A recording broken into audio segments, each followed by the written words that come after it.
नमस्कार मैत्रिणींनो, मी अश्विनीताई तुमचं माझ्या यूट्यूब चॅनलमध्ये स्वागत करत आहे.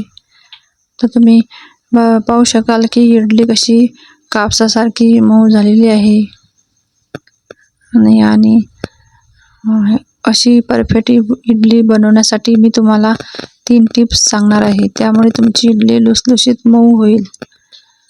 बघू शकता किती मस्त सुंदर झालेली आहे.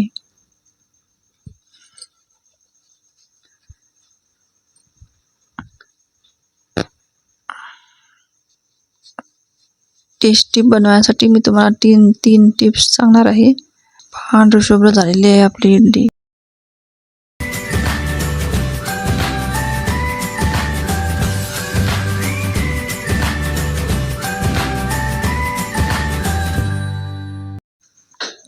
तर हा बघा, मी इथे चार पाव वाट्या तांदूळ घेतलेला आहे. हा रेशनचा जुना तांदूळ आहे, तर हाच आपल्याला घ्यायचा आहे. जुना कोणताही तांदूळ असो. आणि ही 1 वाटी उडदाची डाळ आहे. 4 वाट्या तांदूळ आहे आणि 1 वाटी उडदाची डाळ आहे. आणि हे 1 टीस्पून मेथीदाणे आहेत. तर आपण आता हे डाळ आणि तांदूळ स्वच्छ पाण्याने 3 पाण्याने धुवून घेणार आहोत. तुम्हाला जर वाटलं तर तुम्ही याच्यात पोहे पण टाकू शकता, पण मी काही टाकले नाही. आपण आता स्वच्छ पाण्याने हे धुवून घेत आहोत.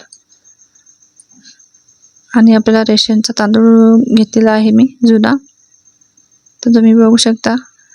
आता हा तांदूळ आपल्याला धुवून, म्हणजे पहिली टिप्स आहे की आपला हा तांदूळ 8-10 तास भिजत ठेवलाच गेला पाहिजे, तेव्हाच आपली इडली मऊ आणि लुसलुशीत होऊ शकते, पांढरी शुभ्र. तर पहिली टिप्स आहे ही. तर आपण असा हे तांदळात आपण पाणी टाकून घेऊया. तांदूळाच्यावर 2 इंच पाणी असं आलं पाहिजे. आणि मी हा रात्रभर भिजत टाकत आहे.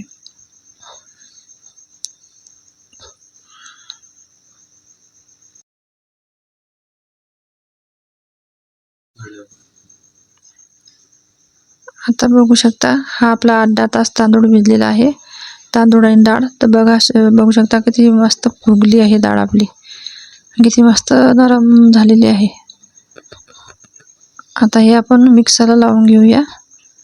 मिक्सरला फिरवून, ते पाणी आपल्याला काढायचं नाही आहे. त्या पाण्यासहित आपल्याला थोडं थोडं करून मिक्सरला फिरवून घ्यायचं आहे. आणि वाटण आपल्याला असं एकदम बारीक वाटायचं आहे. बारीक वाटून घ्यायचं आहे आपल्याला पूर्ण. तर हा इथे 1 किलो तांदूळ आहे समजा, तर 1 पाव वाटी डाळ आहे. तर हे परफेक्ट म्हणजे माप आहे याचं इडलीचं. असं बारीक वाटून घ्यायचं आहे आपल्याला. तुम्ही बघू शकता. आता असं करून मी आता सगळं तांदूळ वाटून घेणार आहे. तर दुसरी टिप्स सांगते मी तुम्हाला. आपले हे सारण जास्त पातळ झाल्यास आपली इडली फुलणार नाही, चपटी होईल. म्हणून हे जास्त पातळ होऊ देऊ नये, आपलं थोडं घट्टच राहिलं पाहिजे. तर आपण आता हे पूर्ण असं सारण हे काढून घेऊया. आणि याला पण 8-10 तास म्हणजे पूर्ण काढून झाकून ठेवूया, तेव्हाच आपली इडली मस्त फुलते आणि मऊ आणि लुसलुशीत होते. आता मी सगळं हे एकत्र करून घेत आहे. पूर्ण असं मिक्स करून घेतल्यावर एक जीव होते त्याचा. मग आणि आपल्याला हे आता असं घट्टच राहू द्यायचं आहे. आपल्याला नंतर मग इडली बनवायच्या टायमाला आपल्याला जसं वाटलं तसं थोडं पाणी टाकू शकतो आपण, पण सध्या आपल्याला हे असंच ठेवायचं आहे. आता आपण याच्यावर झाकण ठेवून 8-10 तास करता ठेवून देऊ. आता हे सांबाराकरताचं सारण आहे. तुरीची डाळ, ही मुगाची डाळ, हे टमाटर आहे 2, आणि दुधी आहे, शेवग्याच्या शेंगा आहेत, आणि कांदा आहे चिरलेला, आणि मीठ आहे, जिरं आहे, मोहरी आहे, आणि हे हळद आहे, हे लाल तिखट आहे, आणि हा सांबार मसाला आहे. तर हा सांबार मसाला आणि कढीपत्ता आणि कोथिंबीर. तर आपण आता पहिले डाळी आपण कुकरमध्ये लावून घेऊया. आणि हे चिंचगुळाचं पाणी आहे, मी आधीच बनवलं होतं ते. मुगाची डाळ आणि हे सांबार मसाला, ही दुधी अशी कापलेली आहे. आणि चटणीचंच आहे हे सारण. हे शेंगदाणे, खोबरं, कोथिंबीर, मिरच्या, लसूण, मीठ, हे आपलं चटणीचं साहित्य आहे. आता आपण कुकरमध्ये दोन्ही डाळी मिळून मुगाची डाळ आणि तुरीची डाळ आपण ते स्वच्छ पाण्याने 2-3 पाण्याने धुवून घेणार आहोत. तुम्हाला वाटलं तर तुम्ही मसूरची पण डाळ घेऊ शकता याच्यामध्ये, पण मी 2च डाळी घेतल्या आहे. तर आपण हे स्वच्छ पाण्याने धुवून घेऊया. आणि त्याच्यामध्ये आपण कांदा, टमाटर असं टाकूया. कांदा टाकून घेऊ. आता टमाटर टाकूया.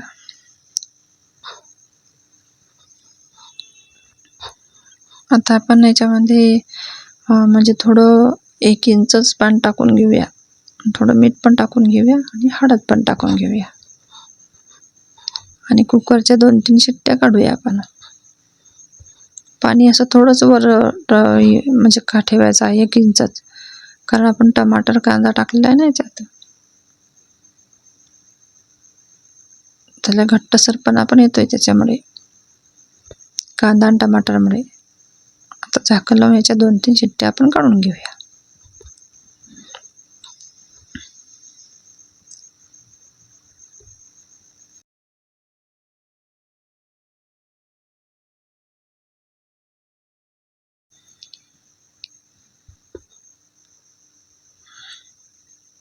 आता आपल्याला चटणी बनवून घ्यायची आहे.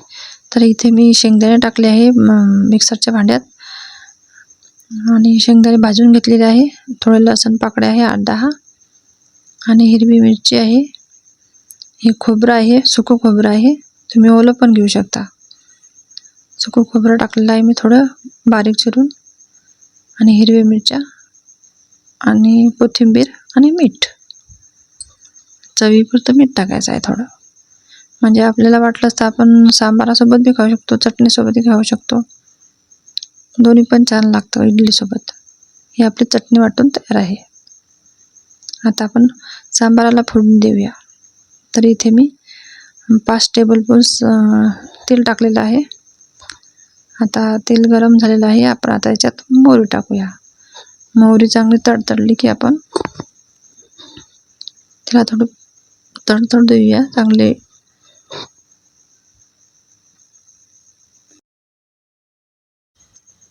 थोडं आता जिरं टाकून घेऊया. जिरं थोडं होऊ देऊया चांगलं. आता कढीपत्ता टाकूया त्याच्यात.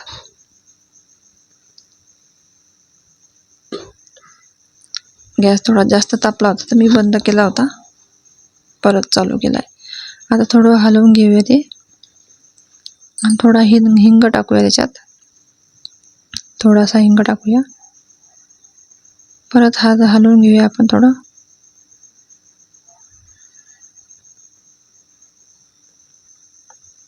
आता आपण दुधी टाकत आहोत. दुधी टाकून घ्यायचं आहे, त्याला हात देऊन द्यायचा आहे. आणि शेवग्याचे शेंगाचे काप टाकायचे. इथे मी 2 शेंगा घेतल्या होत्या शेवग्याच्या, आणि थोडी हळद टाकून द्यायची आहे. अजून हात देऊन द्यायचा आपल्याला, म्हणजे आपल्या कसं आहे कुकर होईपर्यंत आपल्या ह्या भाज्या म्हणजे अर्ध्या शिजून होतात. ह्या अर्ध्या शिजल्या म्हणजे मग नंतर अर्ध्या होतात. मग आता थोडं पाणी टाकायचं आपल्याला, थोडंच पाणी टाकायचं आणि मीठ टाकून घ्यायचं आहे थोडं.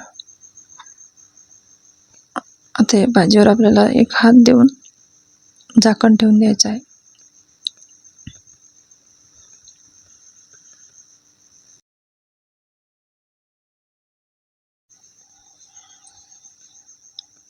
आता आपला कुकर झाला. आता आपण कुकरमधले डाळ बघून घेऊया. बघा किती मस्त शिजलंय. कांदा टमाटर कसं एकत्र झालंय मस्त. डाळी पण मस्त शिजल्या. आता याला हटवून घ्यायची काही गरज नाही आहे, म्हणजे खूपच घट्टपणा आला त्याला. बघा किती मस्त झालं ते. आता आपण आता आपल्या भाज्यामध्ये आपण ओतून घेऊया. आपल्या भाज्या पण आता अर्ध्या शिजतच आल्या. आपण आता उघडून बघूया. तर बघू शकता बघा ती मस्त भाजी शिजली आपली.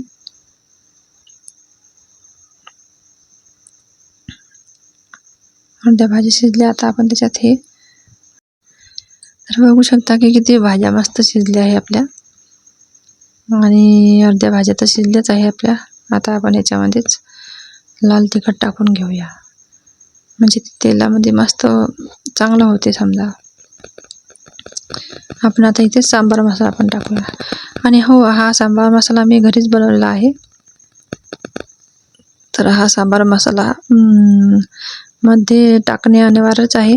सांबार मसाल्यामुळे टेस्ट वाढते आणि त्याला घट्टपणा, दाटसरपणा पण येतो. आणि कोथिंबीर थोडी टाकून घेऊया. तर मी हा सांबार मसाला घरीच बनवलेला आहे. जर तुम्हाला सांबार मसाल्याची रेसिपी पाहिजे असेल तर कमेंट करा. मी तुम्हाला ह्याच्या रेसिपीसाठी व्हिडिओ बनवेल. आता आपण याच्यामध्ये डाळीचं मिश्रण टाकून घेऊया. बघा किती मस्त कलर आला आहे. अजून सांबार मसाला आपला अजून टाकायचा बाकी आहे थोडा. आता त्याला हात देऊन घेऊया. आता आपली भाजी अर्ध्या तर भाजी शिजवलंच आहे. आता ही डाळ टाकल्यानंतर अर्धी भाजी तर लगेच शिजते गरम. आता आपण थोडं चिंच गुळाचं पाणी टाकत आहोत. चिंच गुळाचं पण पाणी टाकून घेऊया.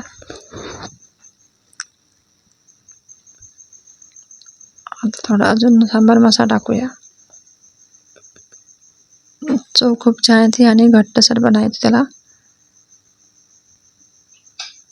हाच मसाला टाकला तरच चव वाढते याची सांबाराची. तर हा मसाला मी घरी बनवलेला आहे.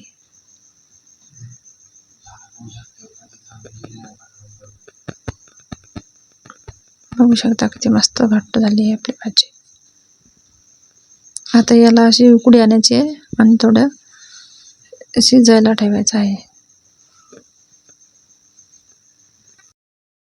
भाजी बघा किती मस्त शिजलेली आहे. आता थोडी कोथिंबीर टाकून घेऊया. किती घट्टसरपणा आलेला आहे आपल्या भाजीला. आता आपण इडली लावून घेऊया. आता बघा आपलं सारण किती मस्त फुललेलं आहे. मस्त असं जाडी आलेली आहे, त्याला असा फेस आलेला आहे. बघू शकता किती मस्त झालेलं आहे ते. कारण मी 8-10 तास तांदूळ भिजत घातले आणि 8-10 तासच ते सारण मिक्सरमधलं सारण, बारीक सारणच ते पण भिजू घातलेलं आहे. बघू शकता किती मस्त झालेलं आहे आपलं घट्ट. आता मी दुसऱ्या भांड्यात काढून घेते. छोट्या भांड्यात काढून घेत आहे मी. आणि त्या छोट्या भांड्यामध्ये याच्यात थोडं मला पाणी टाकावं असं वाटतं, म्हणजे खूपच घट्ट आहे ते. तर मी याच्यात थोडं पाणी टाकणार आहे आता. बघू शकता किती घट्ट झालेलं आहे. थोडं मीठ टाकून घेते मी आता. मीठ टाकल्यानंतर ते असं एकजीव करून घेणार आहे. बघू शकता किती मस्त पांढरं शुभ्र झालेलं आहे सारण आपलं. तुम्हाला जर अशी बनवायची असेल रेसिपी तर तुम्ही असंच सारण बनवा आणि तुमची पण इडली अशीच होईल. थोडं पाणी टाकून घेत आहे मी.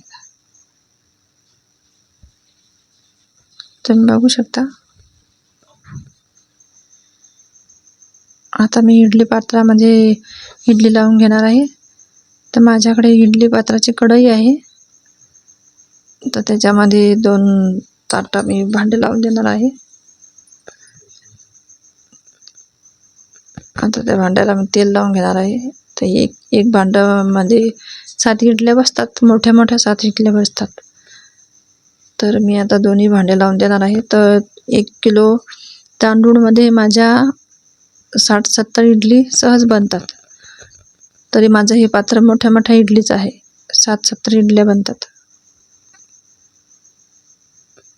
तर तुम्ही आता बघू शकता की मी आता हे लावून देत आहे. आता एक एक करून मी अशा पूर्ण भांड्यामध्ये टाकून घेणार आहोत. थोडं कमीच टाकायचं, कारण की आपली इडली अशी फुलणार आहे. म्हणून मी एक चम्मच टाकत आहे. तर माझं सारण बघा किती मस्त आलेलं आहे, पांढरं शुभ्र. आणि थोडं बारीक वाटून घ्यायचं आहे.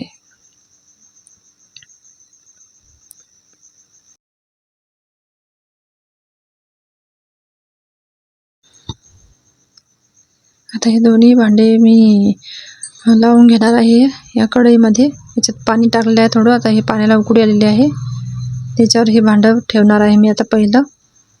आणि पहिलं ठेवल्यानंतर नंतर दुसरं 2 भांड्याची कढई आहे माझी. तर हे पहिल्यांदा आपण लावलं तेव्हा आपल्याला 20 मिनटं सहजच लागतात. नंतर 15 मिनटात, 10 मिनटात, 15 मिनटातच होते. मग म्हणजे मिडियम गॅसवर ठेवायचं आहे. पहिल्यांदाच उशीर लागतो आपल्याला व्हायला, नंतर लवकर होते. आपण आता मोहरीचा तडका देऊन या चटणीवर ओतूया, म्हणजे याची टेस्ट वाढते. मग कढीपत्ता टाकूया, मोहरी, कढीपत्ता थोड्याशा तेलामध्ये. आणि आता हे याच्यावर ओतून देणार आहोत. आपली चटणीची चव पण छान वाढते. थोडं थोडं करून भांड्यावर टाकून देणार. आता आपली इडली बघूया आपण कशी झाली ते उघडून. बघा किती मस्त फुलले आहे ह्या इडल्या. किती मस्त कलर आला आहे, पांढरा शुभ्र आणि मस्त फुलले आहे. आपण आता एक एक करून अशा काढून घेऊया.